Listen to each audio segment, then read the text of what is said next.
Constitutional Hill was a significant place to host the media launch, where senior journalists and political editors engaged with the leadership of the EFF, as it was at the location where the EFF held its first ever press conference. The celebration of the EFF began in earnest as we began our journey by visiting old age homes, orphanages, and disability centers in order to host 10th anniversary celebrations with the most vulnerable of our society. The EFF made infrastructural improvements to 9 of these facilities and donated 100,000 to each of them to address any immediate challenges, amounting to 900,000. These centers have now been adopted as EFF legacy projects and will be taken care of directly from the head office of the EFF. We have since advertised the position of Head of Social Development. A person will be working full-time in the EFF to look after these adopted legacy projects of the EFF.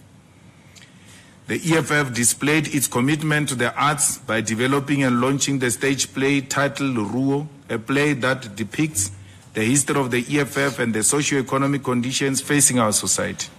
The play was a great success and was performed in all 9 provinces of South Africa and revealed to us that more needs to be done to promote theatre productions, and there must be a strong call for the establishment of theatres in all provinces. This also made me aware that there is no single theatre in the whole of Limpopo. The EFF further launched the EFF 10th anniversary exhibition, which displayed the 10-year history of the EFF in an artistic format with images of key historical moments of this economic emancipation movement. The EFF exhibition was hosted in Uncle Tom's Hall in Soweto, where the decision to form the EFF as a political party was taken, and provided an objective reflection of all those who have been part of the journey of the EFF. We further launched the EFF 5th Jazz Hour album, an exciting project that consists of 27 songs with genres such as traditional revolutionary songs, gospel music, amapiano, Bacardi, soul, and all songs marked the 10-year history of the EFF in their own unique way. The EFF held a poetry and essay competition where high school learners and the youth were encouraged to write essay and a poem reflecting on the 10 years of the EFF in any of the South Africa's official languages. The 10 winners of the essay competition all received 40,000 each, while the sole winner of the poetry competition received 50,000. The winners were announced at the EFF Gala Dinner in a prize-giving ceremony, and all their essays and the poem are available on the EFF website. The EFF further held a commemorative walk from Uncle Tom's Hall to Hector Peterson Square to retrace the footsteps of the delegates to the National People's Assembly on what is to be done, who made correct observations about conditions in South Africa and decided to form this gallant movement. In the final week of the road to FNB Stadium, the EFF hosted a range of 10th anniversary programs that captivated the minds and the hearts of not only South Africans but the entire continent and the world. The EFF held the EFF Carnival on the 22nd of July 2023, which was an exciting, colorful, and historic festival of the poor that began in Alexandra Township and concluded in Sandton, Johannesburg. The EFF Carnival was the first of its kind and remains in the history book as an alternative way of expressing politics. The reason we started in Alex and concluded in Sandton was to reclaim the land, but also to demonstrate to all that there are no-go areas for the EFF. On the 24th of July 2023, the EFF hosted a 10th anniversary public lecture at the University of Cape Town, addressed by the esteemed Pan-Africanist PLO Lumumba. Professor Lumumba gave a powerful reflection on the troubles facing our continent and the need for the EFF to spread across the continent in order to rescue Africa from degeneration and exploitation. On the 26th of July 2023, which is the actual birthday upon which the EFF was formed, the EFF held a 10th anniversary ceremonial birthday celebration at the Marikana Kopi, where 34 mine workers were gunned down by a lone man mine in collusion with the South African state. The EFF went to Marikana as a spiritual home to give thanks to the miners whose sacrifice and blood gave birth to this revolution for economic freedom in our lifetime.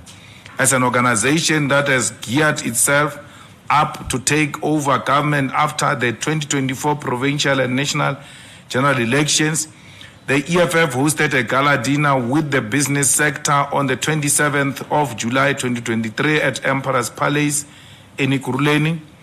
Those in business were given an opportunity to interact with the leadership of the EFF and have a better grasp of the economic trajectory South Africa will take after 2024.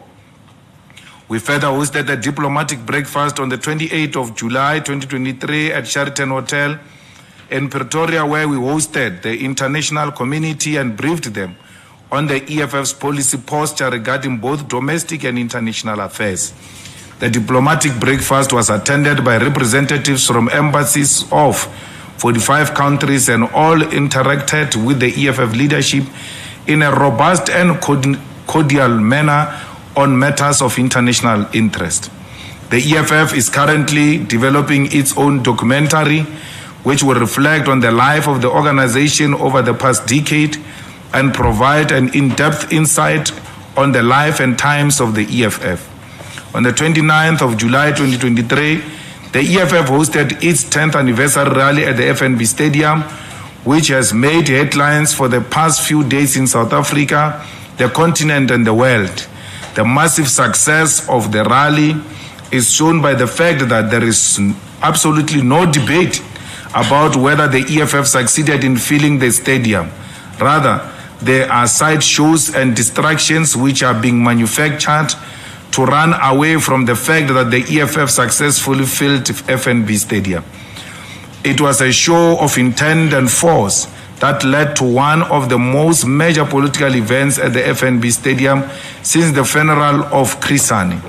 The EFF is proud of the monumental feat it achieved at FNB Stadium, and the success is not a claim made by the EFF on its own, but confirmed by the stadium management itself.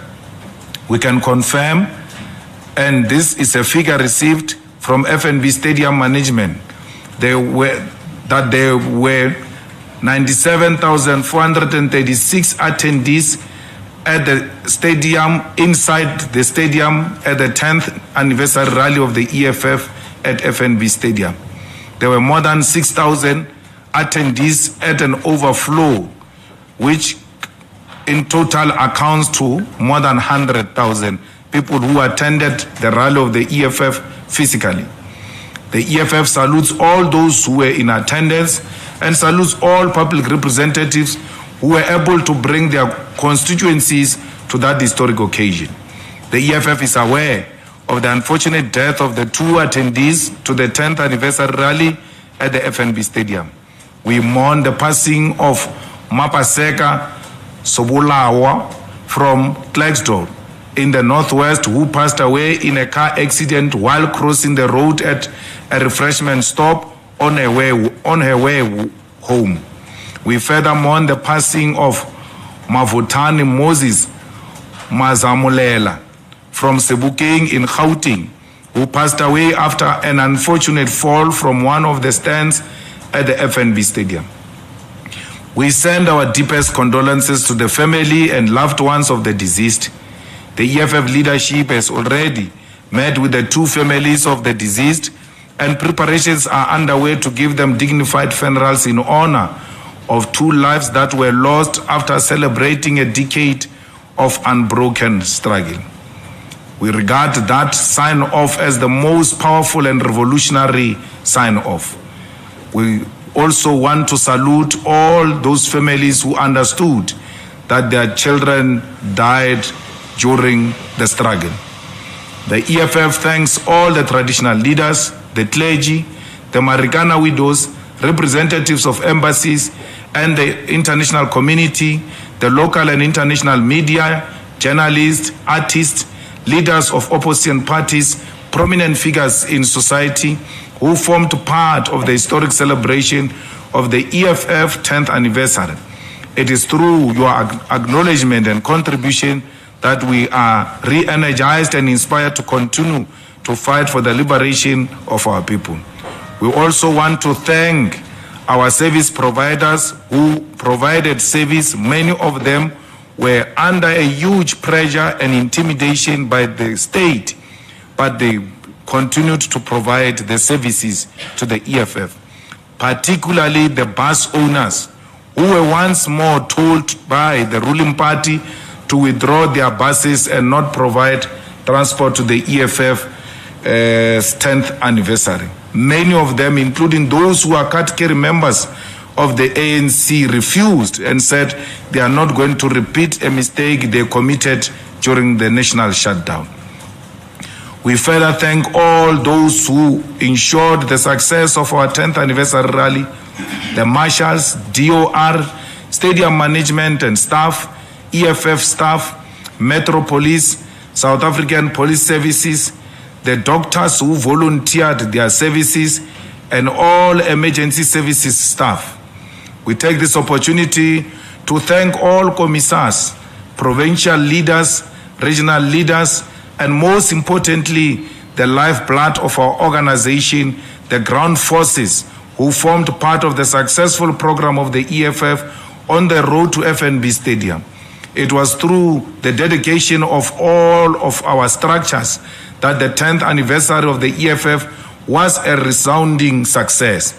We reiterate that the EFF will consequence all public representatives who failed to execute their mandate given to them ahead of the EFF 10th anniversary rally, which include the sales of gala dinner tables and the procurement of transport for their respective constituencies to attend the 10th anniversary rally.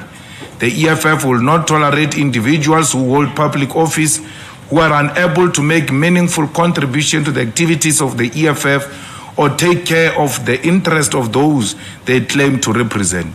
We wish to thank all those who donated to the EFF ahead of its 10th anniversary by donating more than 100 cows, donation of groceries, and in some instances, donation of transportation to the attendees of the 10th anniversary rally. We thank those who made donations through our online and SMS donations platform. Your role in financing the revolution will never be forgotten and may continue to ensure that this people's movement is able to sustain the struggle for economic freedom. We were all shocked to see 10,000 plus jackets of the EFF being sold at the FNB Stadium, where the attendees themselves financed the revolution through the purchasing of the EFF merchandise, particularly the jackets that were produced specifically for that occasion. What was more even exciting was the hawkers who were selling at the FNB Stadium. Just before the start of the official program, all those hawkers were complaining that they've now run out of stock. Surely, this activity played a meaningful role in activating the local economy of Soweto and empowered ordinary business people. The EFF now calls on all its structures not to let the momentum gained from the 10th anniversary celebration to dwindle away, but use it to maximize all efforts towards helping our people and total victory in the 2024 elections. Let us all continue with our responsibility of rescuing our communities from poverty, lack of service delivery, and racial discrimination. Let us continue with the Antris Tatane cleanup campaign and clean illegal dumping sites every Saturday. Let us intensify the political education of our membership and our people, and importantly, intensify the EFF voter registration campaign. The battle will now head to the ballot, and the work starts now. The EFF will begin the process of developing its 2024 national and provincial election manifesto through massive consultations with all sectors of our society in order to deliver a people's manifesto. We are now in elections, and these elections will be the most important since the democratic transition in 1994. Register to vote South Africa. Dial *134 20024 hash and register to vote EFF in order to usher economic freedom in our lifetime. The EFF observes August as a Women's Month, a month that pays tribute to the over 20,000 women who protested against the past laws of the brutal apartheid regime in 1956. The EFF has continued in this legacy, fighting against state brutality against women. The state institutions mandated to respond to men who rape, murder, and abuse of women continue to perpetually fail. It was conditions similar to this that led to the biggest women's march since 1956. In April 2019, the EFF took to the streets marching to Constitutional Court, demanding that victims and survivors of rape, murder, and abuse get justice. Our gender-based violence desk continue to fight the system that more often than not leaves victims and survivors alienated. While patriarchy remains prevalent, the EFF understands that it must be fiercely confronted wherever it raises its inhumanity, just like racism. We call on all men not only to practice restraint and desist from abusing women this month, but on an everyday basis. The EFF takes this opportunity to congratulate Banyana Banyana for entering the knockout phase of the Women's World Cup after defeating Italy this morning. Bring it home, sisters. I thank you. Thank you very much, President. We will now take the first round of hands. We'll start on my right. And you'll be number 1, you'll be number 2, you'll be number 3, you'll be number 4, you'll be number 5. I think let's take 5 in the first round, President, and then we'll take the next 5 hands in the second round. So we'll take those first 5 hands so that we can have comprehensive responses. Number 1, you can go. You can switch on the mic, your name, surname, media house. Hi, I'm Jonathan Pauli from Inside Politics.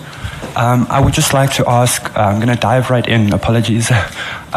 Is there any preferences in terms of the EFF, in terms of coalition politics?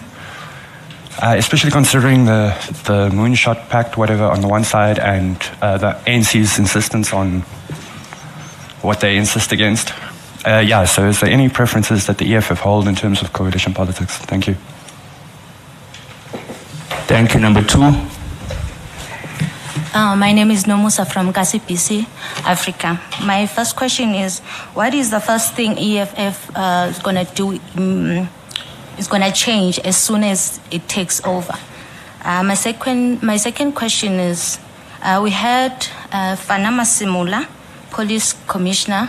We heard him say SAPS doesn't have resources to fight Zamazamas, yet we saw equipments killing there by Marikana. So what is your take in the statement he made? Thank you. Thank you very much. Number 3. Silva Suia from UFM. I just want to ask on coalitions with the ANC. Are they still intact, considering that the ANC Veterans League mentioned that they are not happy with the coalitions? They're not in line with what are they not in line with the resolutions of the party that they took at the conference? Thank you. Number 4. Thank you very much. Tobela Mushabi. Look, my first question would be with thank you very much. It's Lunga from the Citizen. Mushabi, there's this thing of kill the poor, kill the farm, and I think most of our colleagues here are for that. And what I want to find out is when you went to court, the issue was about kiss the boer, kiss the farmer, or was it about kill the boer, kill the farmer? On the second one, we saw the SG there trying to move away some guys who wanted to come here. Do you know what was the altercation about? And do you feel that you were provoked by the men who wanted to try and come, the white men who wanted to come here? And the third one, there's an issue with the Nasispan. I mean, there in Nezrek, you said it was an ANC a thing that were trying to pick up their own people and their own structures there.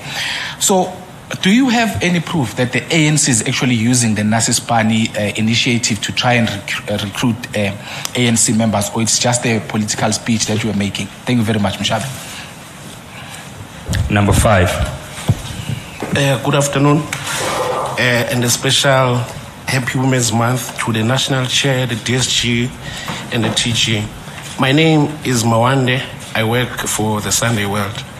I'm sorry, I'll be a bit long-winded. I mean, a lot has happened between the last press briefing and now, so I must apologize in advance in that regard. EFF President, Mr. Sello Malema, first of all, congratulations. You've achieved at 32 and now 42 what many of us can only dream of, starting your own party. Some of us can only be limited to complaining in newspaper pages. We can't even start our own newspapers. So what you have done is really, really marvelous. Congratulations. Yeah. No, what is your problem? No. I mean, regardless of where you stand, you've really done well for yourself, Mushabi, and well done for that. Now to the questions.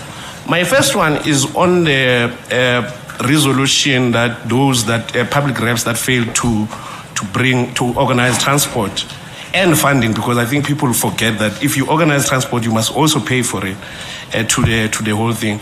My question really, there's been a lot of confusion, for instance, on the criterion that was followed.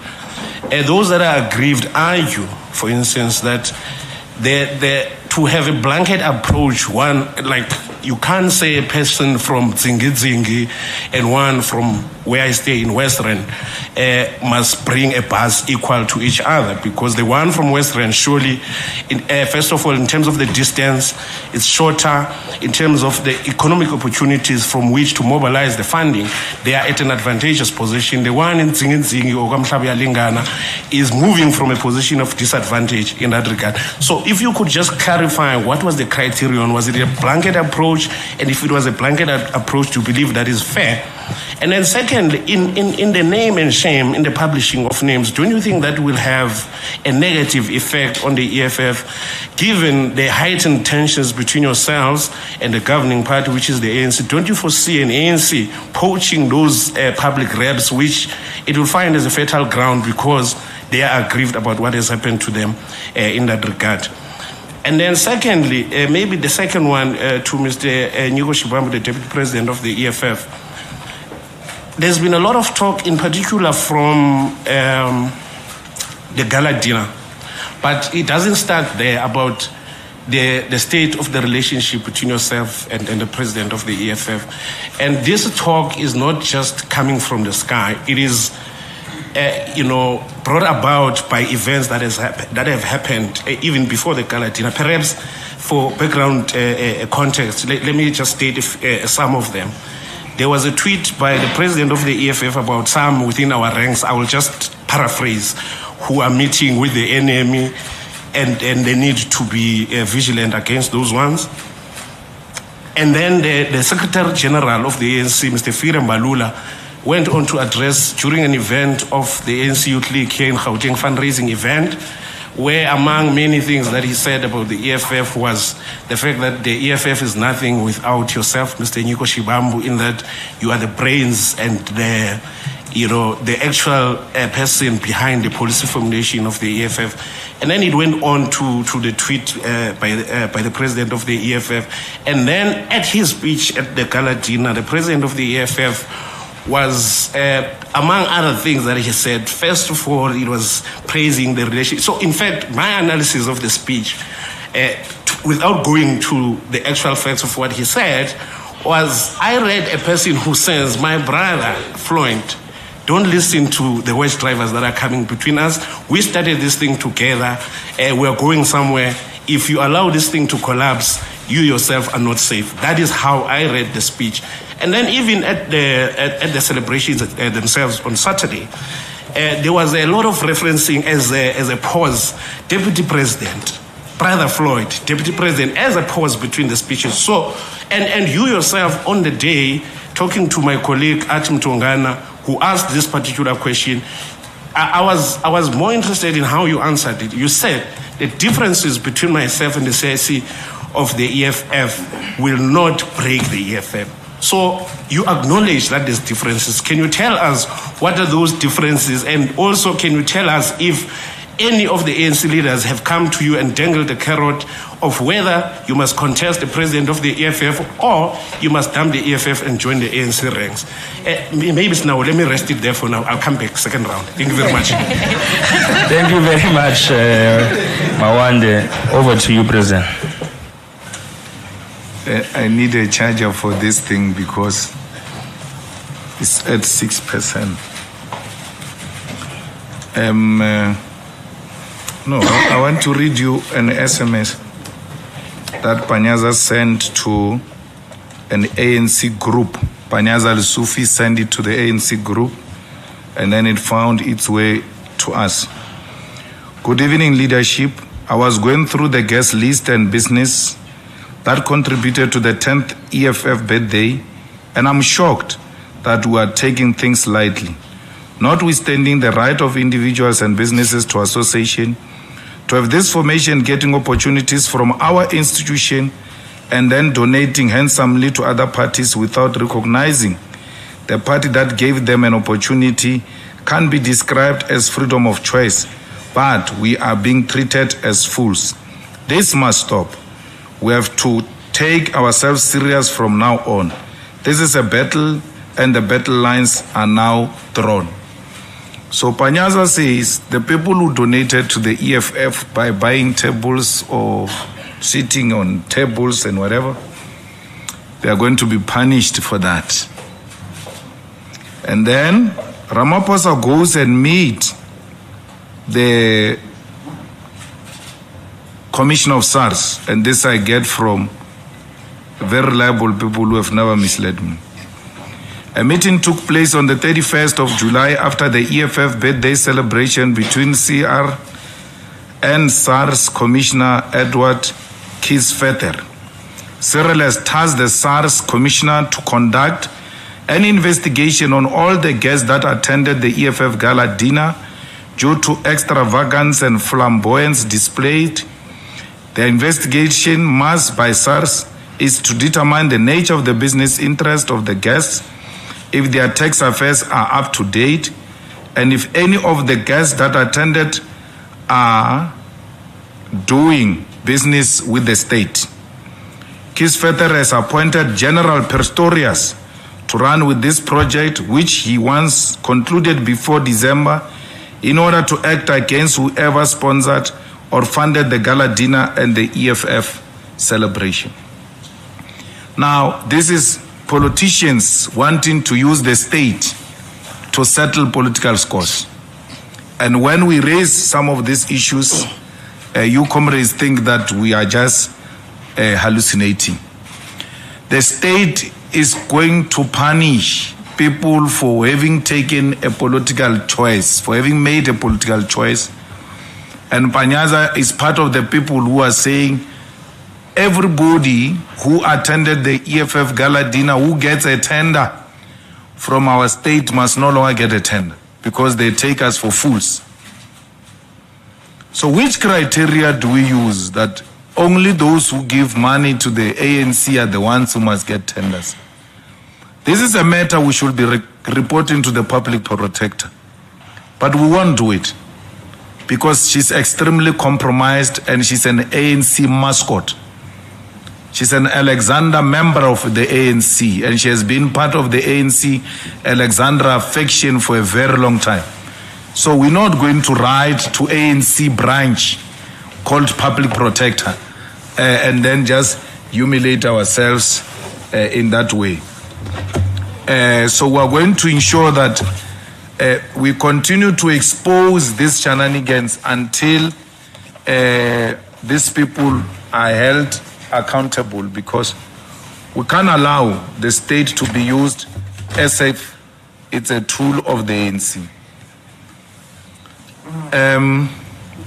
Coalitions, we will prefer coalitions with opposition parties, and that's what we've always emphasized. Helen Zile's approach on this matter is to push the EFF to where the EFF doesn't want to go. But our first preference, which we displayed in 2016, and then when we said we are now ready to participate in 2021, we're excluded, and by that being pushed to the ANC side. So we prefer a grand opposition coming together to create, to replace a kleptocratic government of the ANC. And that's the type of coalition we prefer. Comrades, Snugi Zigalala doesn't like the EFF and doesn't like me and Floyd, because we removed Snugi as an SABC. What was Snugi? Was it CEO or something? Chair of the board. When we came back from Polokwane, head of news, yes, you are right. Head of news. And then Dali was the CEO. So it didn't take us a month in the Youth League to remove Snugi Zigalala. That one was easy. We removed with ease. And since we removed Snugi Zigalala, Snugi Zigalala has never gotten anything serious until he resurfaced now as a Veterans League, what something. So he has never forgiven us. So you must know, every time Snugi Zigalala speaks, he's got that trauma we caused him by removing him as a chair of that, as a head of news. Yes, so we've got that type of a relationship with Snugi Zigalala, because he says the EFF's policy is not the same as the ANC, we must go with the DA. What is that? What is the common policy between DA and the ANC, which he can allude to? It is personal between us and Snugi Zigalala. But Snugi Zigalala claimed to be a veteran that was in exile. In exile where? Because my sources tell me that he was in Bulgaria. And then he claims he was in Angola. He was never in Angola. Who was Snugi's commander? Who did Snugi train with as a MK soldier? So even when he was assuming that thing of the chairperson of the news at the SABC, he was an ordinary person who never wanted to associate with the ANC even at that time. So unemployment drove him to go and claim that he's a veteran of the ANC. How did Snugi Zigalala come back into South Africa if he's a soldier? Because commanders of Mkhonto Wesizwe, many of them, like Butoni Ngeni and them, entered South Africa the same way they left South Africa. They didn't come back with a plane. Snugi Zigalala came back with a plane. He reminds me of someone who went to an initiation and went back home with a private jet. So there's nothing veteran about Snugi Zigalala. Nothing at all. It's a chance taker who has got no proper political credentials. He was overseas. He was not in exile. He's a chance taker.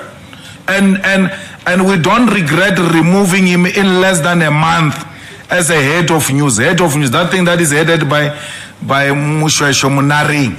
It was headed by Snugi Zigalala, who was biased. And then when we came back from Polokwane, the first victim of the Youth League was Snugi Zigalala. That's why his hatred of the EFF, he just sees that Youth League. And that's why you need to understand it. When we take over, the first thing we're going to do is to nationalize the land as the first non-negotiable cardinal pillar. SAPS has got the best men and women who can take on the Zama-Zamas. They must just go and take out the Zama-Zamas under those holes. Any Zama that tries to shoot subs, they must drop them dead. They must not negotiate with them. Anyone who knows the police are coming down, because police are going to announce that we are coming down, and you know that it is the police that are coming down and you still shoot, they must drop them dead. All of them, including those who are displaying firearms. Anyone who displays a firearm against the state is a declaration of war. It's not charging my guy, and he's going to switch off. Get another twin plug. So there is a resource. Police have got powerful resource. There is a Berete. There is a counter-assault team. There is special forces that can take those people out in less than no time. So Masamula wouldn't know, because Masamula doesn't know what he's doing there. He's just earning a salary. If he knew, he will know that the police have the necessary capacity to attend to those people. There is no song, kill the Boer, kill the farmer. That's a chant. We over-explained it in court. If you have a problem with it, go to the records of the courts. Don't be lazy to read, man, and ask me the same thing all again and again and again. And I won in court. The court said there's nothing wrong singing kill the Boer, kill the farmer. When do we respect the judgments of the court? And when do we disrespect the judgments of the court? When they favor Helen Zille, we must respect them. When they don't favor Helen Zille, we must not respect them. There is a court decision that must be respected. Those who have appealed it, they must go and fight it in court. We won, and we shall sing this song in line with the court decision. The Court of South Africa, an independent court, has made a declaration on this matter and is closed. This is sponsored outrage by Helen Zille. You know, black people, there are some black, clever blacks who are told by Helen Zille to get angry. Yo, Helen is angry, now we must be angry also. They wait for a Magogo with a wrinkled Botox face. How do Botox and wrinkles go into? That's a face of a devil. A devil. Botox with a wrinkled face, pretending that she's angry. If Helen Zille was genuinely opposed to this, I don't even want to talk about that illiterate John Steenhuisen. If Helen was opposed to this for real, why didn't Helen join the case? Why didn't the DA join the case when I was taken to Equality Court? Why didn't the Freedom Front join the case if they are genuine? So I'm not going to over-explain myself, and no wrinkled Botox fake face shall make me over-explain myself. I will sing this song as and when I feel like. It's not my song, it's a struggle song. I saw some McG wannabe, one of these podcast people who failed with a very low followers, for sure his relatives only that are following him. He says, I must educate Elon Musk. What is that?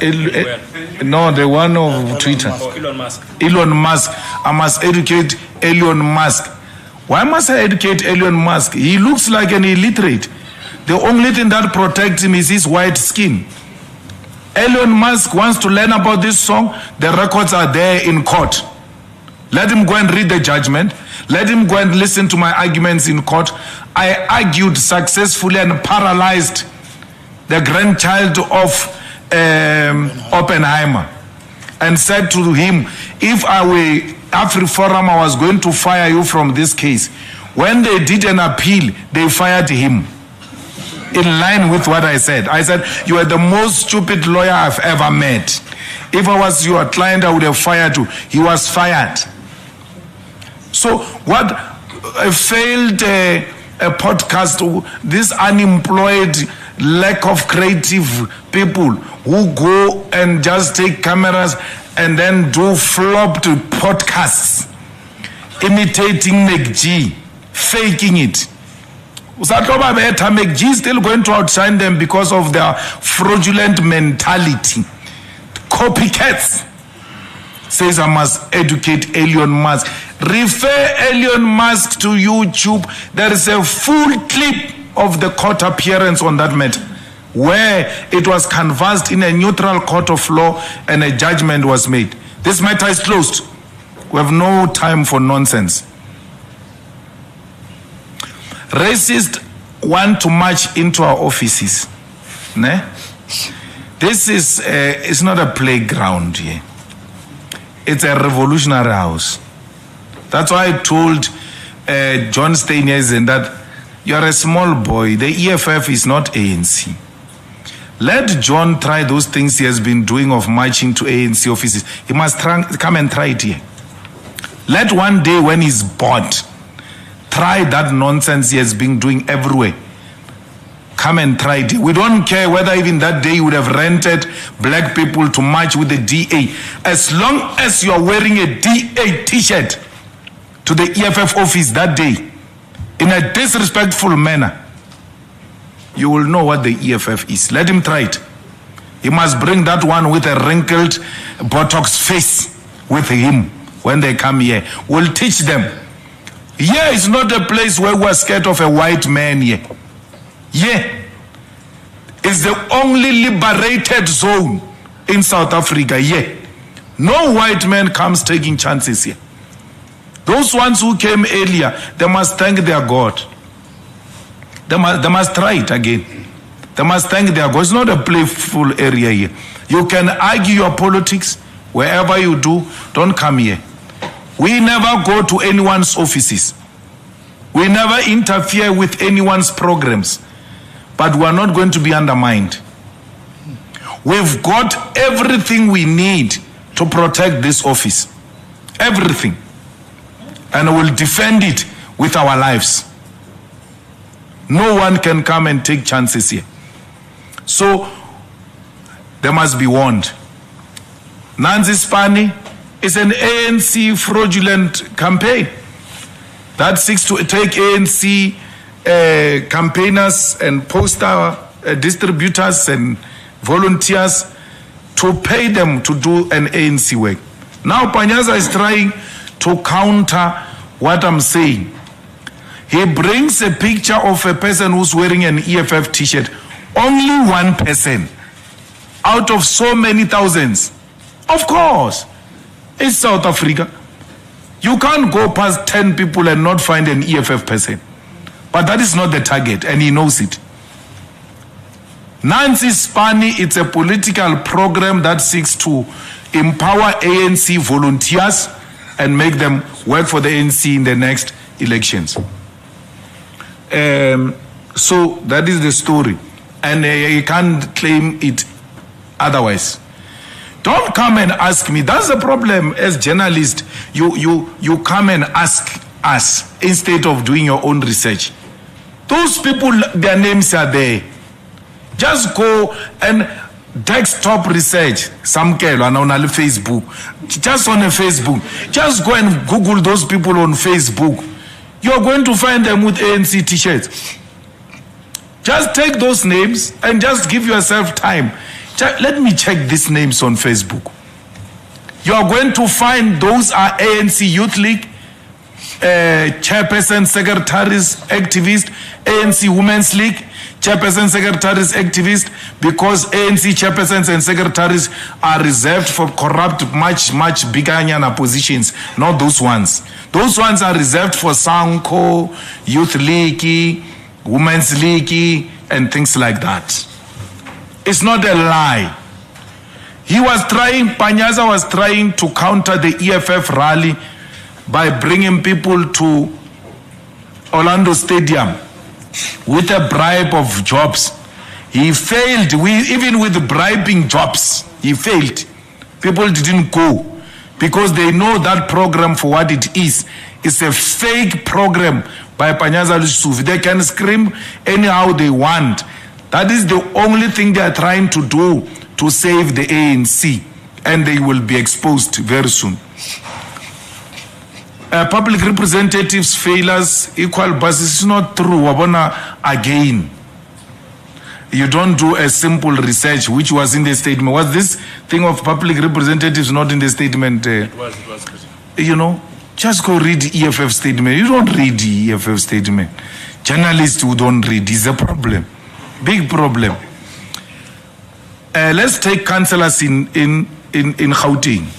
They have to give us how many buses? Five? Yes. That's Gauteng. And in Johannesburg, they have to give us 10 because they are closer. The MPLs in Gauteng have to give us how many buses? 15 buses because they are each. And then in the whole of South Africa, in other MPLs, give us 5. So, so 15, but the number is not the same. That's what I'm trying to say. So MPs, then each gives 20 buses. I gave 20 buses from Sishio. Then Floyd has to give 50 buses because it's from Gauteng. So we're balancing the equation. That's how smart we are. Councillors 1 bus. So Gauteng wants 5, Joburg 10, Limpopo councillor 1 bus 1. Now, you have an MP who comes from Malamulele, who doesn't give you, out of 20 buses, doesn't give you a single bus, 1. He's a member of parliament since 2014, right? And then you have a councillor from Malamulele who gives you 1 bus. The MP doesn't give you 1 bus. And then I must accept that.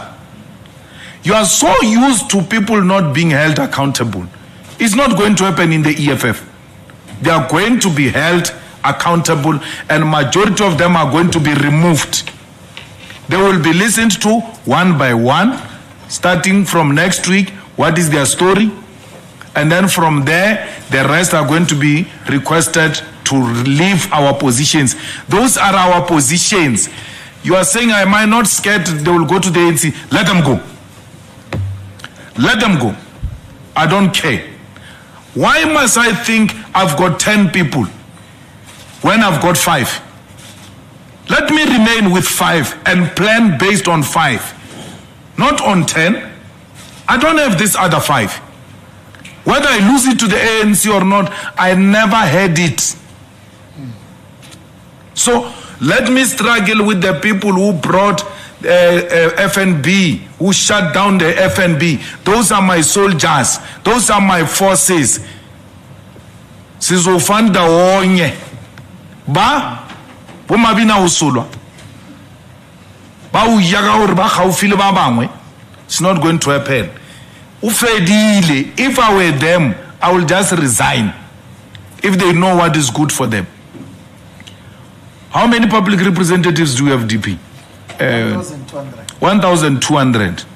Right? And then 400 and something doesn't get a single bus. And then you say I must count those people that I've got these people. How are they helping the organization? How are they helping the growth of the organization? What value are you bringing? You are told in January to bring a bus. You fail from January to July to bring a bus. I try. If that thing is going to kill EFF, let it kill it then. We are not going to hang around with lazy people. Your stay in the EFF depends on your contribution. We are not on a holiday here. No. Dead woods. We don't want dead woods here. Go and, you know, SG, I was going to ask you, go and check these people who have not brought buses. Go and check how many votes where they come from does the EFF receive. Go and check them. We're going to check them. We've got a system here in the EFF where once we put your name in, it takes you straight into your voting districts. It tells us how many votes did the EFF get from where you come from. If we can even expose how many votes they got, where they come from. These people that you are saying are going to the ANC. We will not have lost anything. At least we will know that we are 600 and not 1,000. The public representatives who brought the buses here, they never felt that they are being punished. They were the most excited. Cooking for their people before they left. It was a festivity, but also a moment to bond together, to share memories. I said to them, Kiri, hey, one day but Lorko whenever you councillor or useless, you must go, you are the most useless councillor. How about respond out Lorko bona uskabua too much kileka wish FNB when? Kalina major bass. At least one thing, you idea in your life. Just do one thing. So it can be comrades. Floyd. I don't even know what you are asking about. Like, in the past 10 years, there's never been anything that suggests me and Floyd have got fundamental differences. Nothing. We disagree on approach. This one may be this way, that way, and that we can fight and even think of not speaking to each other with Floyd. I didn't know that Floyd did an interview and said our differences. I was going to call him immediately. Which was those? I don't have a... You know, there are clowns here in the EFF who think they know us, ne? Who think they were nothing without them. Yeah, who behave in some narcissist way, in a very egoistic way. You will never feel that with Floyd. No. So I don't know, Shem. Hey, you will have to slaughter cows for that fight to happen. It will never happen. That's what the enemy wishes for. He will speak for himself, but from where I'm sitting, I told my son, if I die, you must contact Uncle Floyd so that you guys work together in consultation with your mother on the program of the funeral. My son knows that. So I don't have anybody. Remember, I'm alone. When I was standing there on that thing that took me up there at the in the stadium there, I'm like that. I'm like, I was done. I was alone there. Like if you kill me, it's done. There's no any sibling, no parents, no nothing. So I'm like, for it not to be clumsy politically, you're going to have to consult Uncle Floyd. So you and Mom know that, okay, the EFF interests are well taken care of. Because we can't have a situation where there will be an infiltration. And then Floyd, they are even told not to speak at my funeral. And then they are very good at hijacking funerals.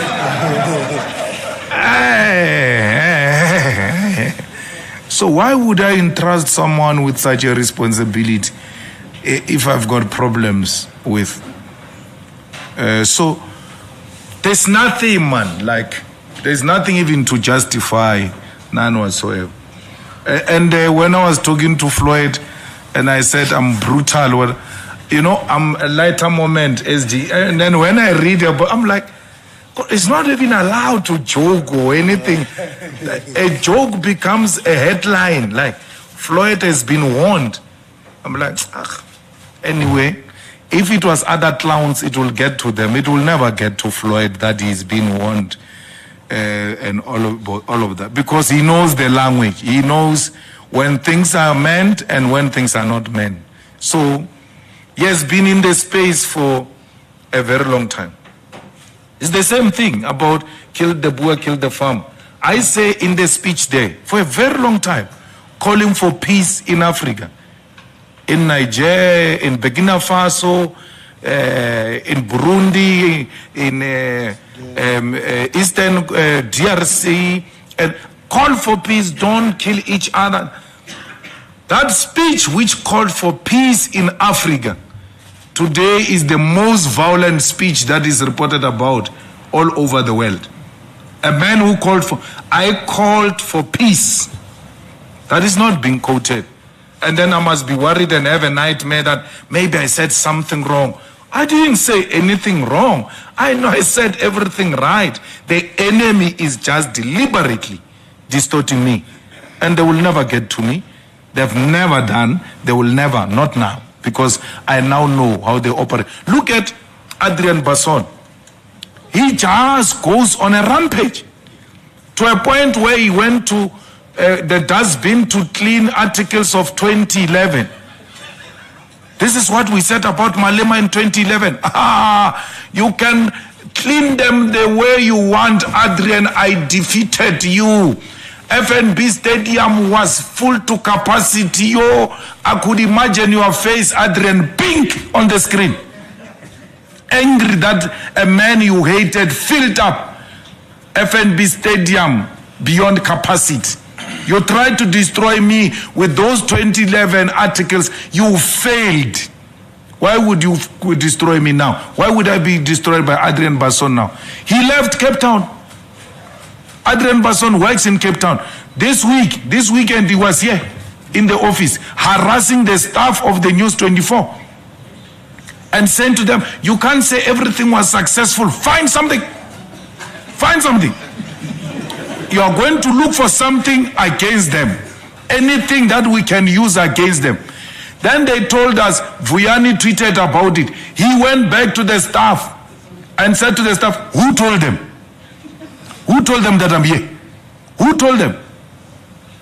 Everything Adrian is doing in that office, we get it toe for toe. He thinks those staff members like him. They are tired of his racism. They too are tired of his racism. They've been arguing with him.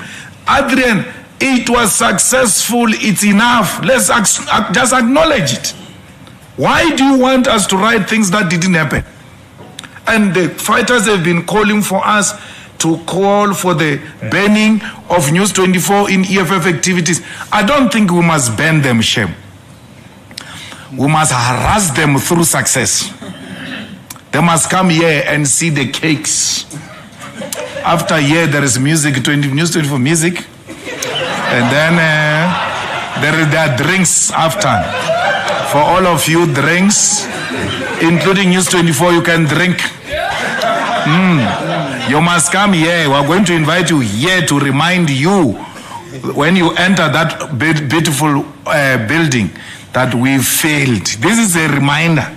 We're inviting you we invite you to remind you of how much you failed and how much you are going to fail. Racism will never triumph, not in South Africa. And Adrian Basson is a racist small boy who will never succeed against us. We're not going to ban any News 24. Abatlemo barekire modimu abela diyo manabarna re lebeletse manaba News 24 re ya la ufalala modimu abela diyo. Thank you very much. Over to you, DP.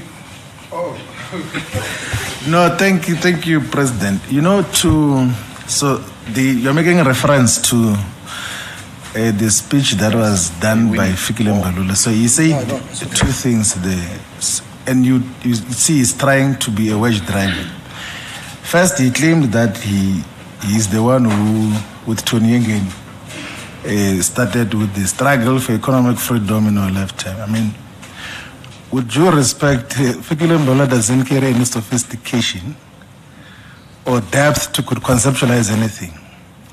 that is why even the youth leagues which we have left, they always make reference to the generational mission that we left in the Congress movement. He led the ANC league for far much longer period than we did. But there's not a single reference to what Fikile Mbalula stands for or ever stood for. So generations far later, like young people who were possibly 10 or even below the age of 10 when we left the ANC clique, are now making reference to a rich generational mission which we left there. But also to try to divide an organization, you must be sophisticated. There is no one who is that sophisticated from the ANC who can confuse the EFF. We are a solid organization. I resigned from the ANC purposefully and with clear reason. Why would I want to be associated with the ANC? And I started working with the president, and I knew he's a revolutionary, he's consistent.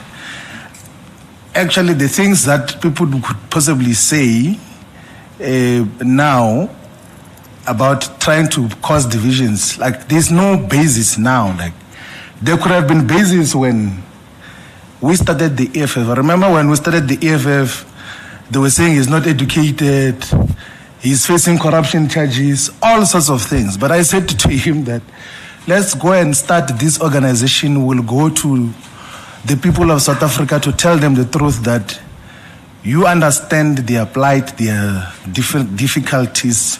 You represent a generational mission. And things will disappear. Let's fight on. There were far much more solid reasons to could have not associated with the president at the formative stages of the EFF than there is now. Like now, the president has gone to school. He has achieved a lot. He has led a successful organization. So what kind of madness will that be where we'll think that there will be differences? There will never be differences in the EFF. Like there will never be any differences or divisions that will split the organization in terms of what we seek to achieve. Because this agenda that we're in pursuit of is not a self-seeking agenda. It's not about us being presidents or ministers. This organization is a weapon in the hands of a generation and of generations to come. Why would you want to destroy an organization for selfish purposes? Because you want to occupy a position for what? Because like there is nothing which in the EFF we cannot say, or our voices always find expression, all of us, in terms of what we stand for. What is it which I'm going to do if, let's say, I want to be a president, which we cannot do now? Because like we have got all equal platform to contribute in terms of what we seek to achieve. So anyone who had an illusion that there will ever be division in the EFF, they will never be. They are daydreaming. There will never ever be any divisions that will destroy the organization. And wedge drivers have to carry some level of sophistication to divide an organization. There is no one outside of the EFF who is sophisticated enough to divide the EFF. We can divide them ourselves from here. We can tell them what is their agenda and make them fight amongst themselves, but they will never succeed with us because we are far much more stronger than them. We are ideologically and intellectually far much superior than all those clowns in the ANC. And we know that there is no levels of trying to take us different directions that will succeed in terms of what is required. We are a solid organization. We are looking forward to the next decade of the movement, which when we do the 20th anniversary, that will be a solid program in 2033. And we will still be a solid organization that by that time we'll be celebrating our years in government as well. Thank you very much. I think I've covered the key issues. No, I forgot to speak to the tweet. Even the tweet you're talking about, Floyd knows what I was talking about. So the tweet can't be speaking about Floyd because he knows the details of what was happening. I said, instead of Gerard Pretorius in SARS, I said general, not general. Gerard Pretorius is the one who's given a task to go and investigate everyone who appeared on the list of EFF Galadin. Thank you. Thank you very much, President. We'll take the second round. I've seen some hands lingering in the last round. I don't know if Mail and Guardian is still available. It will be number 1. It will be number 2. It will be number 3. You'll be number 3. We've already taken from Kasi PC, so I think let's give others a chance. You'll be number 3. You'll be number 4. You'll be number 5. Number 1. Lise Gatandwa from the Mail and Guardian. Mr. Malema, Mawande has pretty much covered me on most of the questions I wanted to ask, but in 2019 at the previous NPA, you said that you made a vow to build a school. Can you update us? It's 4th year now. Can you update us on how far that has gone?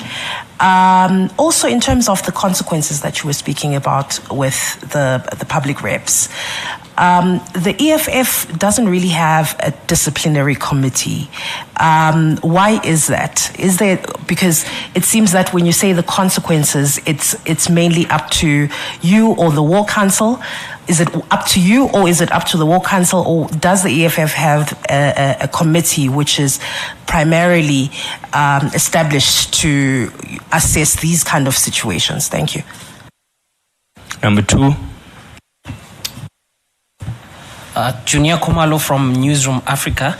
I just wanted to ask a question about what we saw unfolding earlier today outside with the gentleman that came outside and they had to be chased away. Did the EFF expect such a scenario to happen today? Because we saw a lot of security and a lot of them are, I don't want to say heavily armed, but more than usual. When we come here, we've never seen such tense security situation. Did you expect this to happen, or why was the EFF so prepared for such an event? Thank you. Number 3.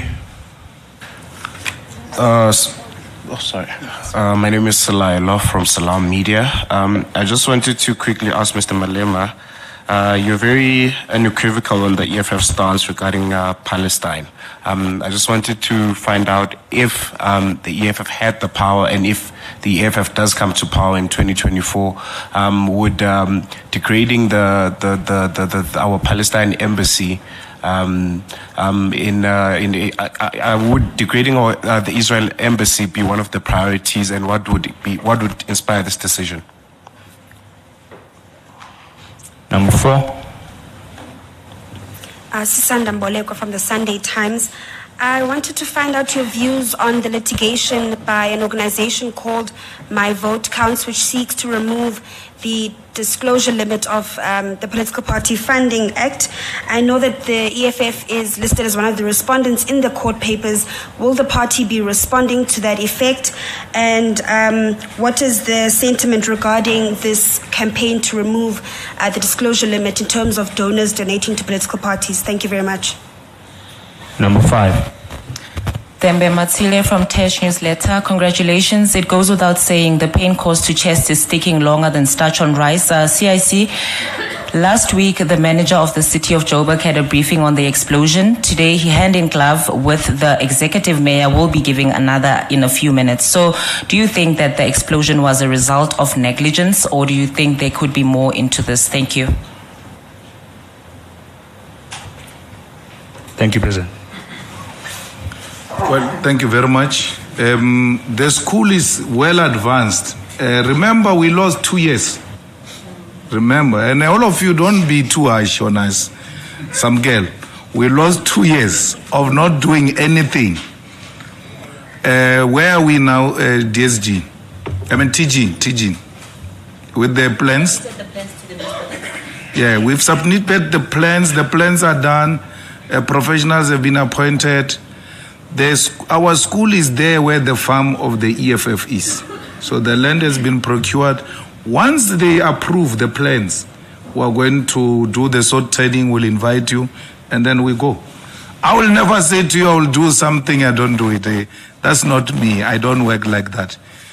But you must bear in mind, we lost 2 years, and we couldn't do anything about it. And some of the resources which could be channeled to the school were channeled towards COVID-19, helping the destitute, helping the artist, contributing to the COVID-19 Solidarity Fund.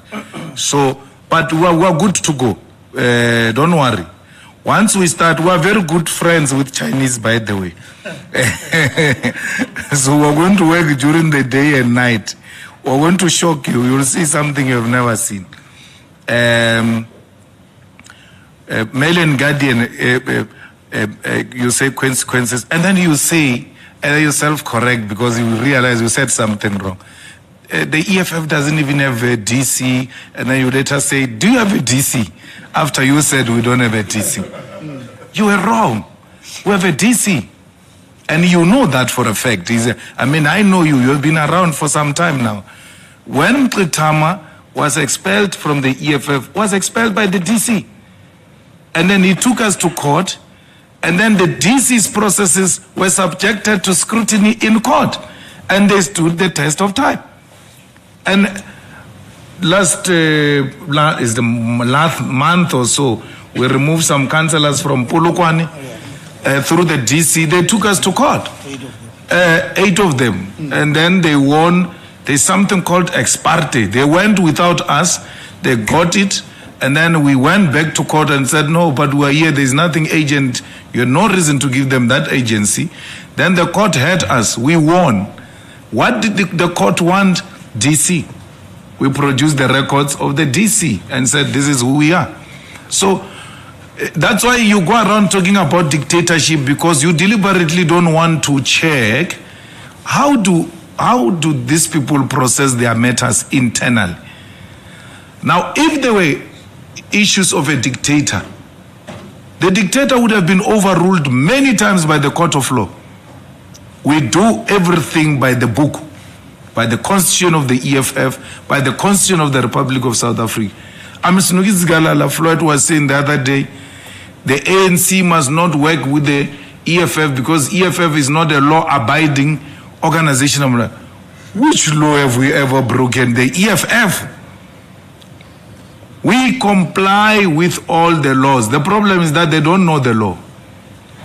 I said to the funders of the EFF, what is the threshold of donation teaching? 100,000. So I said, don't donate 100,000, donate 95,000, so that we don't have time to be entertaining these things of Oppenheimer wanting us to fill up forms.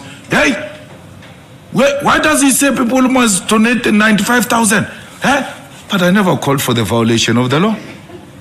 Why do you have a problem when I say people must comply with the law? Here is 120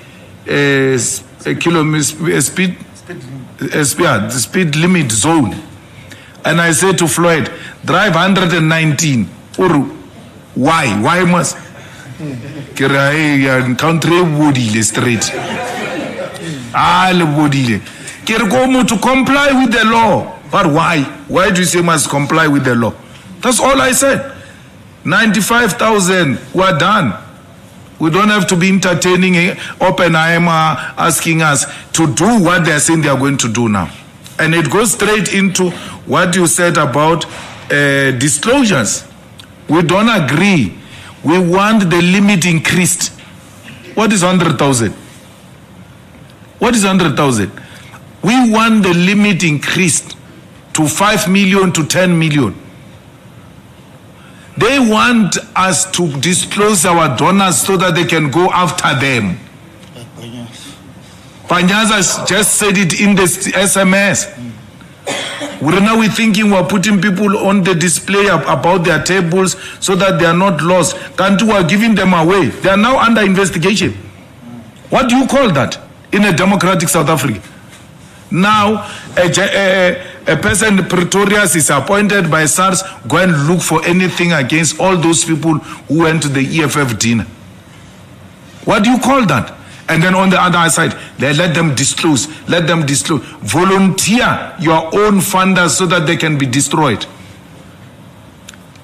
And then it's only the Oppenheimer who has the right to fund DA and Mashaba no one can go after him. He's law unto himself.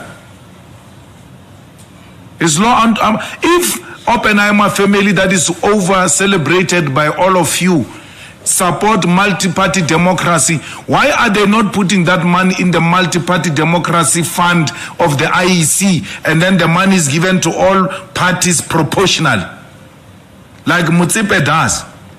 Motsepe allocates money to political parties proportionally. The Oppenheimer family doesn't support multi-party democracy, it supports a particular political party.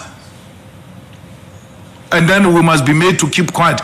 Anyone who's going to support the EFF and gets disclosed is going to be heavily punished.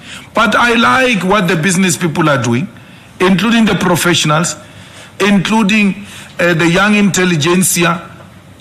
They are now themselves openly coming to EFF events, knowing the consequences.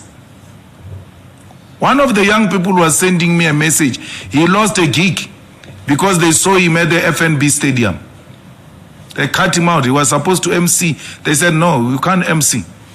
You openly associate with the EFF.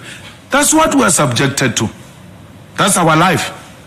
That people don't know. But these young people send us those things, they are laughing, they're like, I don't care. They can ban me anyhow they want. They will never take my talent away. I'm not going to be bullied by the ANC to go here, to go there. We never refused an artist to come and perform in the EFF because he performed in the ANC. We've never done that. We've never done that. We've never punished them. We've never seek to remind them that when you performed at the ANC run. But that's what they do to the EFF. When these people go to DA rallies, they are never questioned by the state. Anyone who supports the DA, who gives money to the DA, is never subjected to scrutiny by SARS. But EFF is a problem. That's the one that we need to squeeze and squeeze hard. They will never succeed. Oppenheimer is going to see something he has never seen in this country, where there is a formidable political formation without their say. For the first time in the history of politics in South Africa, where Oppenheimers have got no control, have no say over a political party. That's what frustrates them. That's why they can project us internationally as murderers who are going to kill white people in a speech where peace was called upon. But I must thank the black middle class and black people who came out in their defense and said, you can say whatever you want to say. This time around, you are all crazy. This was successful. Your negativity is not going to destroy the good thing that came out of FNB. And many must join and not allow white people to make you angry because they are angry. You are angry because whites are angry. No. Find yourself. Come back. Find your senses, black child. Don't be micromanaged by white supremacists. So, we have not done anything wrong. We have not done anything illegally. We have complied with the law. Let me tell you, we are sitting here one day. The IEC just gives us money. The term before this one, the previous term, they give us the allocation they give to us quarterly. No problem. We're working within our budget. We know this money is already committed. Boom. The IEC gives us how much? 35 million. In the previous, they give us our allocation and then add unexpected 35 million. Then I said, TG, what is this? Don't touch it. It's a trap. Hi. Then we go back to the IEC to ask, what is the story? They say, no. They said what, TG? They said it's for preparation of the election. It's a preparation of the election. No one has ever expected that money. They were giving ANC money. For the ANC didn't have money. So they gave ANC. For sure, ANC people went to do their thing to unlock that money. Then they were given, but because now they are giving the ANC, they have to give us 35 million, it came very handy, man. Yes, there was FNB, like, what? Yes. So, FNB was funded by the ANC through the IEC. So they are looking for wrong things. We were given on top of our allocation extra 35 million unexpected, which we never touched. And I even said to her, let them write down. I don't trust them. And imagine, if we were given 35 million, then you know how much the ANC got. Because the money is given proportionally. So they got not less than 250 million or so. The ANC had problems, went to manipulate the system. It's unheard of that we just get given money by the IEC unsolicited. We always go and fight there. Relax siege.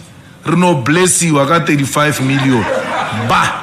So go and tell your boss, Adrian, if he wants money and who financed us, he must go to the IEC. Lata, ya te na chelete IEC. Lo jarna jata ma judge. Ragria yela ya extra. Ragria, that was previous allocation. So the good thing with the EFF anniversary, it coincided with the IEC allocation.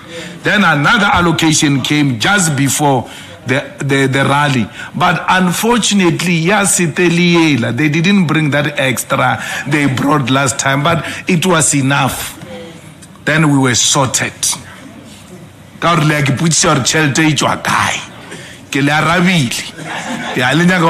does the money come from? We get money, we can't tell you how much. We get money, the IEC can tell you, it's a public money. We get money from the IEC. We get money from Parliament, called constituency money. There is money also called parliamentary money. Then our provinces, like Gauteng, also get parliamentary money, what do you call it, political party funding, the same as Limpopo and many other provinces. All of them got before the anniversary. So there was no nightmare. Even if we had closed these business people, we were sorted because we depend entirely and in the main on the state funding. The EFF regalia was selling like hotcakes. Just there at the FNB, the new designs of jackets were in demand to a point where we sold not less than 10,000 of jacket. Each is how much, TG? 1,800. 1,800. So they were buying those jackets, especially the VIP areas. So there was really no crisis. We didn't have much of a headache. Rainjoya, wabamunati, enemy ya painelwa. The enemy is still being pained till today because it couldn't believe what happened. The wishes of our enemies was that FNB must not be full, so that there can be a debate whether it was full or not. The ANC never opened its ugly mouth like they did during the national shutdown. Especially this illiterate of a Secretary General. He never said anything. The loud mouth, quiet, twaga.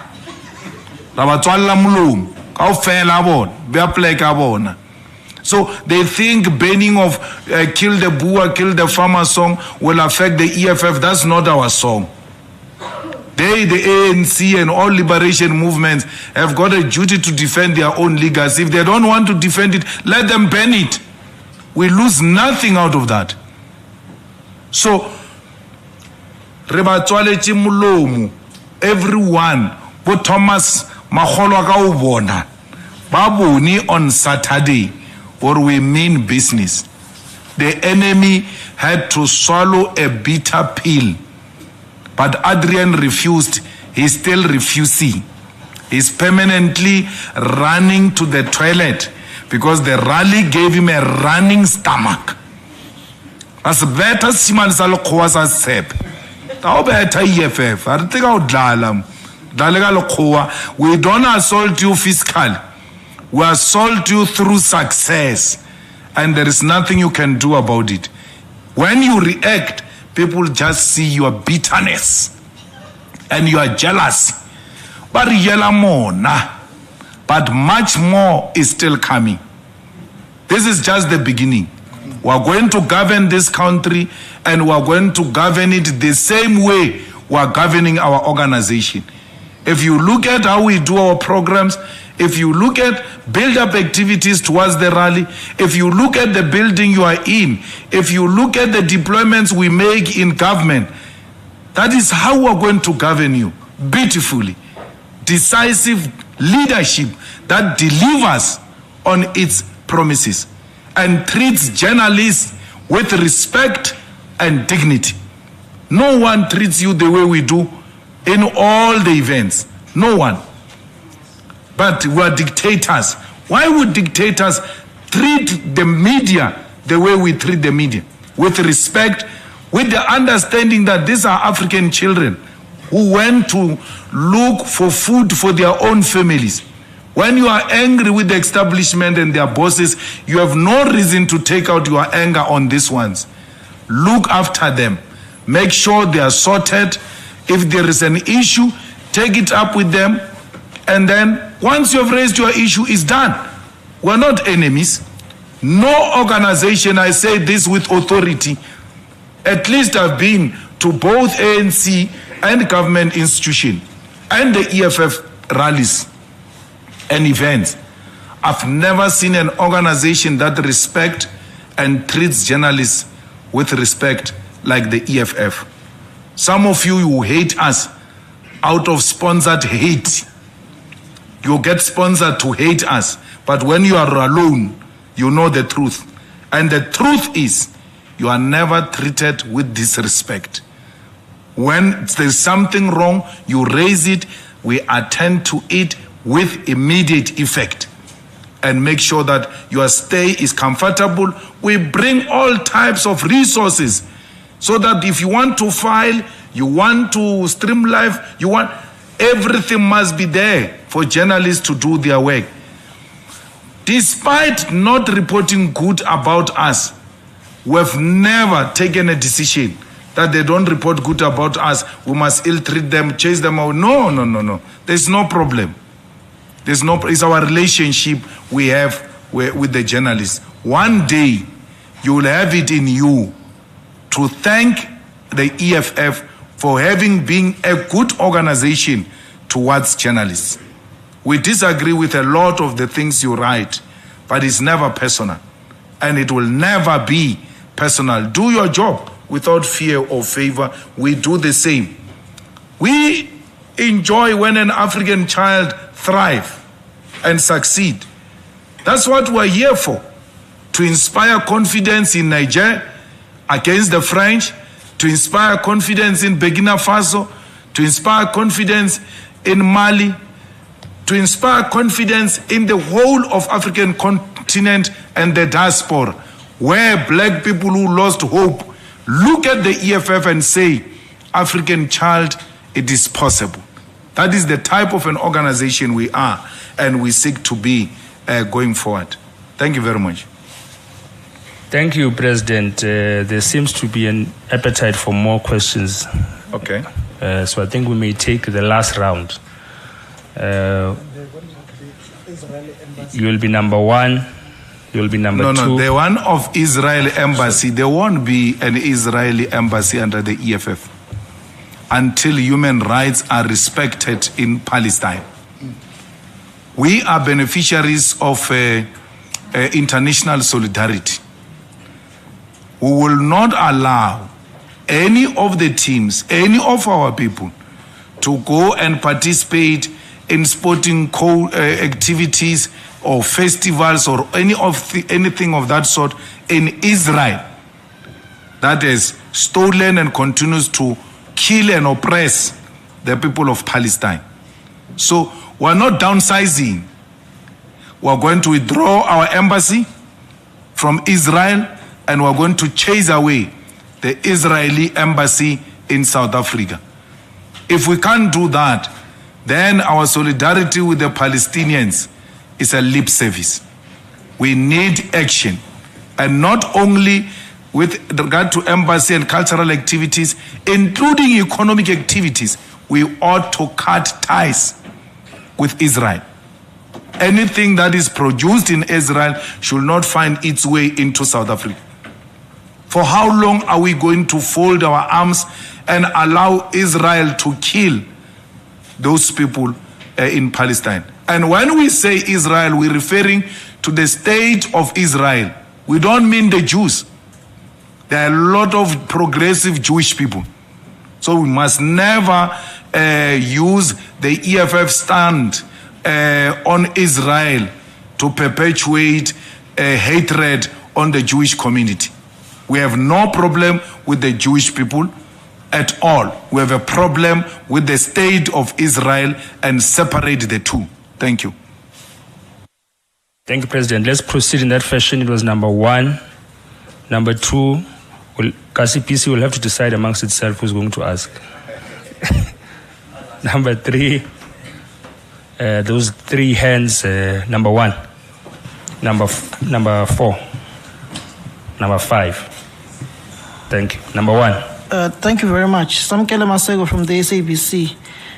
Mr. Malema, just a question from my colleague Natasha on the IEC's draft regulations on the Electoral Act that gazettes proposes that for a party to be contesting elections next year, a total of 705,000 rands is needed, and for independents, it's going to be 20,000 nationally, 15,000 for a provincial seat, and also for every regional seat, they must provide an additional 20,000 rands just on those IEC regulations heading towards the 2024 general elections. And then lastly, from my side, on the kill the farmer, kill the Boer slogan, looking at South Africa's current contemporary politics, just opposing it to back in the period of 1990 going towards 1994 when it was chanted by the late Peter Mokaba, and where we are currently at, do you think this particular slogan is still relevant for the current political conjuncture that the currently is at, looking at the fact that it may spark a rebellion and violence between the Afrikaner community and also the black community, not forgetting the atrocities that farmers are doing to black people within the farming areas where they are brutally killed by farmers and vice versa. Thank you very much. Number 2. Siyabonga Sithole from the Star newspaper. I just want to find out from the EFF and looking into the elections next year, and should the EFF assume power in the upcoming elections, how does it plan to deal with the weaponization of institutions such as banks, institutions such as SARS against institutions such as the independent media whose accounts are being closed in 21 days, which will impact on jobs? We are talking in 2 weeks' time. I just want to know on how the EFF will be dealing with such hypocrisy. Good afternoon. My name is Shannon Merricks from KCBC. All protocol observed. I'm asking for indulgence. My question is a hijack, but I think the staff would need time. Mine, I had to go out because earlier the AWB were here causing commotion at EFF offices. Now I had to go out to see because I see some fighters are outside as well. So I just wanted to know, is fighters ready to defend the building? And just on the media issue, the Star newspaper accounts is being closed, but it's not just the Star newspaper. There's a attack on all media houses, black-owned, independent, not that report positively about EFF, but that reports about EFF. They're under attack, their bank accounts, they don't get community halls, they're not allowed to do certain things and so on. So how does the CIC respond to that? And last but not least, Adrian Basson, as Senef, and my colleagues are here, I'm looking at you, I'm not talking behind your back. Adrian Basson puts out an article, it goes to all media houses, and people in this house, they don't interrogate the article. They just share it, they publish it. whether it's any media house, and I'm concerned that as journalists, if you're independent, how do you copy and paste the same thing? You don't research it, you don't question it, you just copy and paste. And that's really, if you are independent journalist, I'm talking to my colleagues, interrogate, ask questions. But if you copy and paste, even us, I'm a member of a public, we question your ability to think independently. Thank you. Thank you, number 3. Good afternoon once again. It's Mawande from the Sunday World. Mr. Malema, whatever happened to the assassination threat on the SG? I ask this under the context that the alleged plottists of that assassination threat, as I know them, when they threaten, they move ahead with that and they don't miss. But what I've observed, at least, since I go to at least all EFF events, is that there's no tight security around the SG. So my question, put simply, is was there further investigation that revealed that maybe it was a false alarm, or is it something that just died down? What really happened to that one? Thank you very much. Number 4. It was you. Mushabi Kibula. Look, there've been analysts that are saying, despite your 10th anniversary celebration being a success, it does not necessitate that the party will grow significantly, overthrowing maybe the ANC in government, or even being close to matching the DA when it comes to maybe being the official opposition. I want to just hear from you. Do you think that with what we saw on Saturday, that's going to correlate to more votes of the party, and you are maybe ambitious that the party will be able to take government next year? Thank you very much. I think that was the last hand, President, and that's the last round. Over to you. Yeah, even if it was not the last hand, it was going to be the last round. I'm tired, so I must say. I must go home. I must go to the village now. The question should be asked to the so-called analyst, what are you basing that on? Because otherwise, they're just talking. Because all of scientific evidence point to the fact that the EFF is passing the DA. The research that is conducted independent from the EFF suggests worse. In the Western Cape, they say the EFF is going to pass the ANC.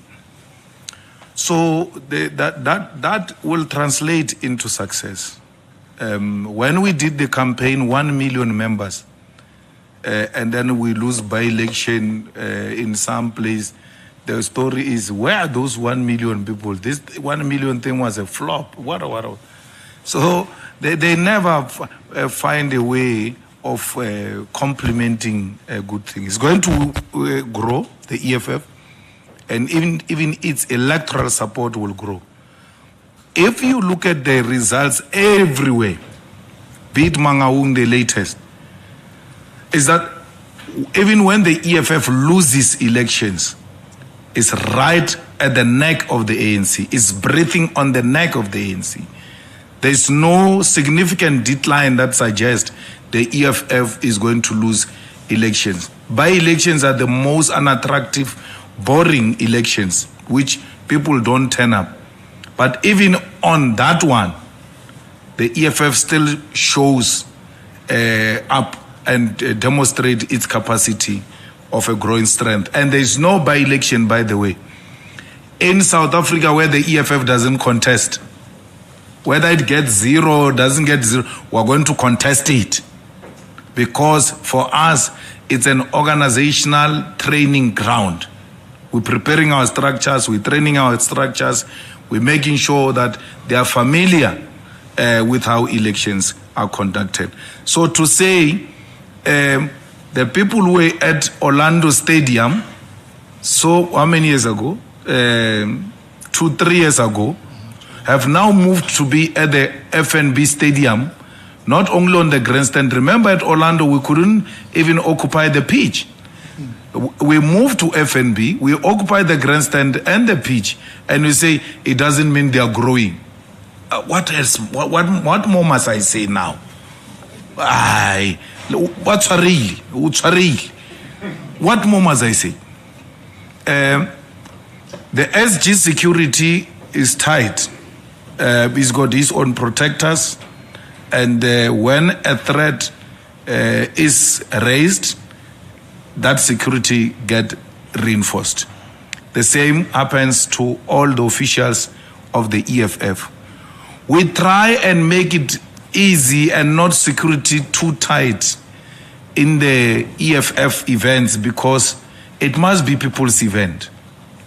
Leadership must be accessible, interactive, but it doesn't mean we have not taken the security measures to secure not only the leadership and the people who are in attendance. AWB, they are excited, my guy. Don't worry about them. The EFF members are capable of defending their own organization and their own office. They will defend it with everything. For sure, you all know them, how fearless those people are. We're the ones who are always saying to them, hey, wait, man, wait. But otherwise, they are forever ready. Now you went to see them outside. No one called them. You guys reported that there is a situation at the EFF office. Immediately, but what? And then they came here. They were not invited by, and no one, none of us, called anyone to bring anyone here. Our security is always tight in the office. In most cases, they are in the basement, and that's why you don't get to see them. But when there are such threats, then they have to come out. Why? We try equally to make sure that the office is not intimidating as such and is user-friendly and accessible. But when such people now come with such threats, they are left with no option but to come outside. And then they didn't do a good job. I didn't like what they did. I wanted more than that. You know me, I want to deal with real stuff. I don't want ampur. I want proper arrangements. But next time, the banks are weaponized. We're all victims. Now my banks have been closed by FNB, by ABSA, and my son's bank is being declined from being opened. He's 17 years old. He hasn't done anything to anyone, but he can't get a bank. We're being bullied by banks in South Africa, but it's a matter of time. We need to mobilize South Africans against these banks and fiscal action. We need to. The day will come where action will be announced against these banks that have closed. FNB tells those people who stole Cyril's money in Namibia to close accounts of those people in Namibia, but they don't close Cyril's accounts yet. If there is any person who shouldn't be having a bank account, it's Cyril Ramaphosa. For engaging in illicit monies, for engaging in foreign currency that is not declared. Now they are fighting with independence because they have a problem with Iqbal. Iqbal is not part of Stellenbosch mafia. By extension, now they are going to victimize ordinary workers by closing the independent and star newspapers' bank accounts. So that's why the need for a commercial state bank is more urgent than ever before. It's extremely urgent. We are being harassed here by the banks. And we are being harassed by Afrikaner males who are owning these banks. But I'm happy that South Africans are slowly, gradually beginning to realize that these banks are bullies, especially ABSA and FNB.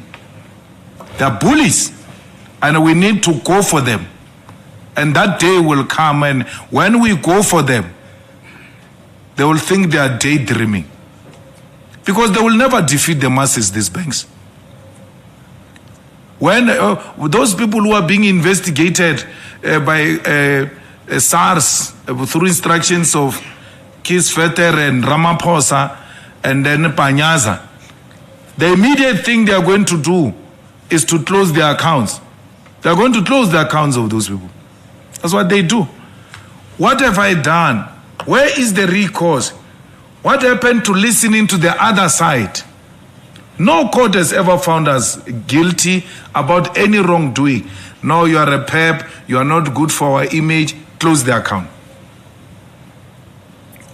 You know, Samkelo, this song, Kill the Boer, if it had any negative connotation and incitement, it should have done it in the 90s. It had all the reasons to do it in the 90s. It still hasn't done it.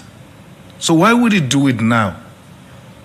Because I really don't know what you're talking about, saying now the environment is so, let's say, sensitive to a point that this might incite. Now, when it couldn't do it, when de Klerk was killing our people in Buipatong, that's why this song should have incited violence. It still didn't.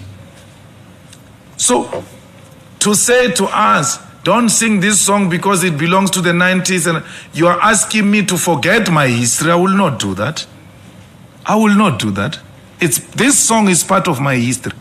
It's who I come from. I use this song to remind myself of what we have gone through. And we've emphatically and repeatedly said, the Boers and the farmers do not refer to individuals, but refer to a system of oppression.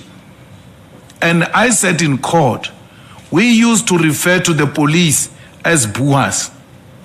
When the police entered our township in Sishiu, they were black police. Because anything that represented the system was referred to as the Boers. Even a black person was referred to as a Boer because he belonged to the system in a form of a police person. So, from its inception, it has never been targeted at individuals. It has always been targeted at a system of oppression. And our people understand it for what it is. If we had intentions to kill anyone, we had 100,000 people under our nose. After chanting it, we would have all left that stadium in unison to go and kill the white people. But our people understand it, that it doesn't mean what these people are saying it means. So it's more relevant now, especially where you've got a problem of youth political apathy. The youth need to know what we went through, and they can only know through political education, through political songs, through political literature, that this is a system that is unacceptable and we must stand up and participate politically to avoid the return of that system. The EFF never supported money from its inception, that for you to register as a political party, you must pay money. We never subscribe to that. If more than anything, we believe you must come with signatures of registered voters. So they should say, bring us 40,000 signatures that are saying they are going to vote for you. Then we know you are not clownish. We can register you as a way of demonstrating your seriousness, because they argued successfully in court that they use the money to determine the seriousness of the party. So they don't want to have a long ballot paper of people who are just clownish and jokey. So they use the money to determine, but if you get a seat, they return your money. If you don't get a seat, you lose the money. But more than money, we think there are other means that can be used. Or there should be two options. Use the money and use the registered voters as an alternative. Because it means politics are available to the highest bidder. Those who don't have money but they have got ideas and have got supporters, they will not be registered. It almost happened to us, by the way, where we had supporters but did not have money. So we would not be registered a political party, yet we're a serious political party. So to use the money as the only barometer used to determine the seriousness is also undemocratic, and we don't think it's a serious thing. I think now that the figures are out, the EFF must repeat its submission to the IEC that money cannot be the only option to determine the seriousness, because we know for a fact that had Mazodi not come through, will not be registered. Yet we had people. So, but in a capitalist society, everything is money, money, money, money, money, and that's what matters to them. But we think it's defeating the purpose of multi-party democracy, because our people are poor, our people are unemployed, and they have ideas, they've got supporters, yet they don't have money, they don't have big funders. No one believes in them because they are not yet in parliament to finance them. So, SG, it will be the right thing if we just send that submission we once sent, that please, we are still asking you to reconsider the issue of the money. Remember, we are not affected. Abetinas Packet inside, front row. We're in the front row. We have no problem. But still, we must still fight for those who want to get in. It's a good thing, it's the right thing to do. Thank you very much, ladies and gentlemen, all members of the media. Thank you very much for covering the EFF.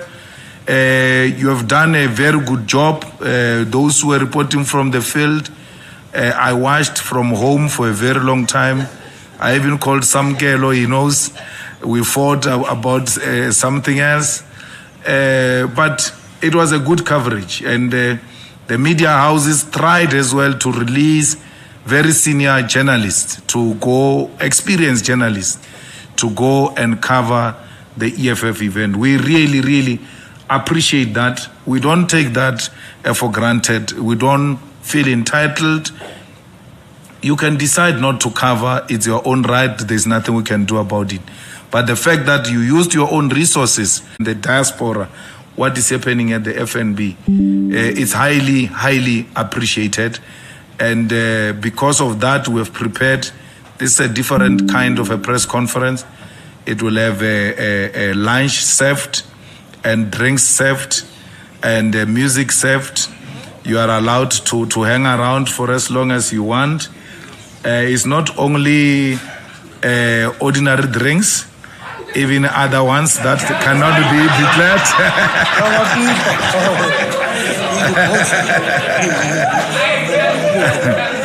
So we thought, because you'll be here, and we may not have had an opportunity to thank you at the FNB, we must take this opportunity to really appreciate.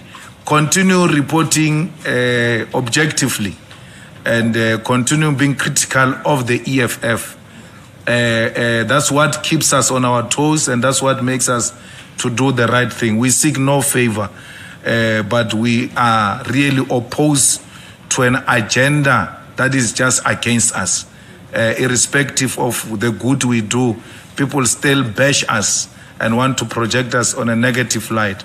But please report about us where we are wrong, report it, so that we can self-correct. It gives us an opportunity to also grow from strength to strength. We really appreciate it. We're not going to make FNB if it was not of you. Your coverage of build-up activities, repeated interviews, giving slots to the leaders of the EFF to come and speak about the FNB Stadium gave rise to what we experienced on Saturday. We are really appreciating and we are thankful for such coverage. Thank you very much, Somlo. Thank you very much, President. And that concludes the EFF closing press conference for the 10th anniversary. We are released, President. Thank you very much. Thank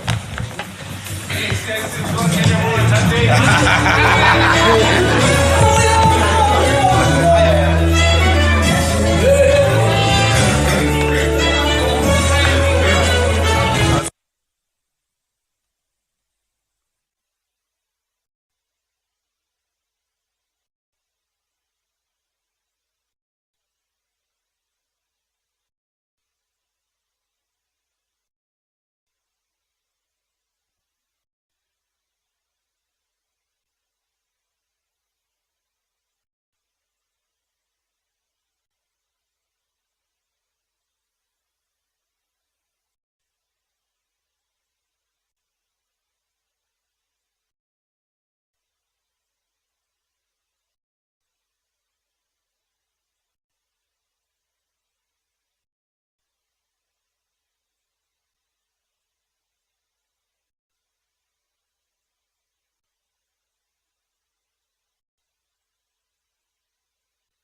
Jeremiah and said to him,